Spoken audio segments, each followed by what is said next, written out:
মুখ্যমন্ত্ৰী ডাঙৰীয়াই মোৰ ভাগ্য কি হ'ব সেইটো কৈ আছে।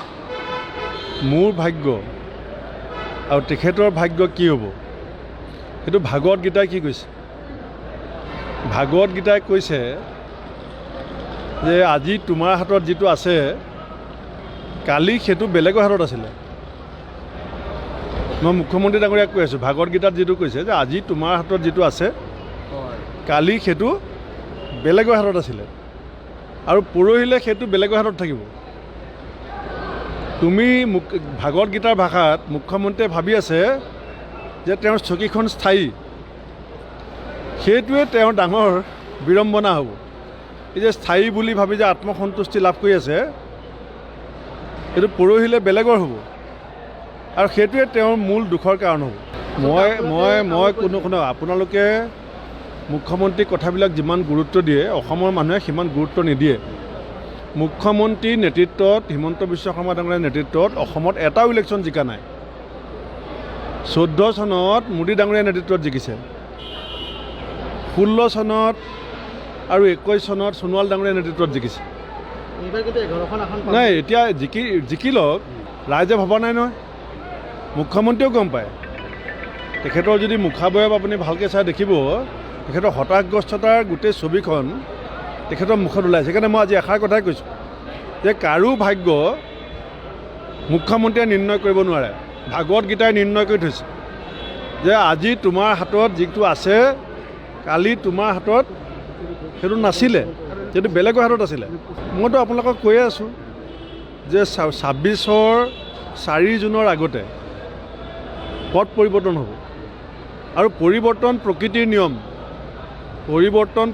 নিয়ম। এই পৰিৱৰ্তন বহাগৰ এই 1 বহাগৰ পৰা মুখ্যমন্ত্ৰী ডাঙৰীয়াই মোৰ ভাগ্য কি হ'ব সেইটো কৈ আছে। মোৰ ভাগ্য আৰু তেখেতৰ ভাগ্য কি হ'ব সেইটো ভাগৱত গীতাই কি কৈছে। ভাগৱত গীতাই কৈছে যে আজি তোমাৰ হাতত যিটো আছে কালি সেইটো বেলেগৰ হাতত আছিলে। মই মুখ্যমন্ত্ৰী ডাঙৰীয়াক কৈ আছোঁ, ভাগৱত গীতাত যিটো কৈছে যে আজি তোমাৰ হাতত যিটো আছে কালি সেইটো বেলেগৰ হাতত আছিলে আৰু পৰহিলে সেইটো বেলেগৰ হাতত থাকিব। তুমি ভাগৱত গীতাৰ ভাষাত মুখ্যমন্ত্ৰীয়ে ভাবি আছে যে তেওঁৰ চকীখন স্থায়ী, সেইটোৱে তেওঁৰ ডাঙৰ বিড়ম্বনা হ'ব। এই যে স্থায়ী বুলি ভাবি যে আত্মসন্তুষ্টি লাভ কৰি আছে সেইটো পৰহিলে বেলেগৰ হ'ব আৰু সেইটোৱে তেওঁৰ মূল দুখৰ কাৰণ হ'ব। মই কোনো আপোনালোকে মুখ্যমন্ত্ৰীৰ কথাবিলাক যিমান গুৰুত্ব দিয়ে অসমৰ মানুহে সিমান গুৰুত্ব নিদিয়ে। মুখ্যমন্ত্ৰীৰ নেতৃত্বত হিমন্ত বিশ্ব শৰ্মা ডাঙৰীয়াৰ নেতৃত্বত অসমত এটাও ইলেকশ্যন জিকা নাই। 14 চনত মোদী ডাঙৰীয়াৰ নেতৃত্বত জিকিছে, 16 চনত আৰু 21 চনত সোণোৱাল ডাঙৰীয়াৰ নেতৃত্বত জিকিছে। নাই এতিয়া জিকি লওক, ৰাইজে ভবা নাই নহয়, মুখ্যমন্ত্ৰীয়েও গম পায়।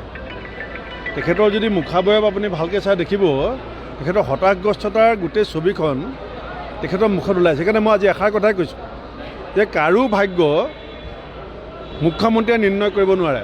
ভাগৱত গীতাই নিৰ্ণয় কৰি থৈছে যে আজি তোমাৰ হাতত যিটো আছে কালি তোমাৰ হাতত সেইটো নাছিলে, সেইটো বেলেগৰ হাতত আছিলে। মইতো আপোনালোকক কৈয়ে আছোঁ যে 4 জুনৰ আগতে পথ পৰিৱৰ্তন হ'ব আৰু পৰিৱৰ্তন প্ৰকৃতিৰ নিয়ম। এই পৰিৱৰ্তন বহাগৰ এই 1 বহাগৰ পৰা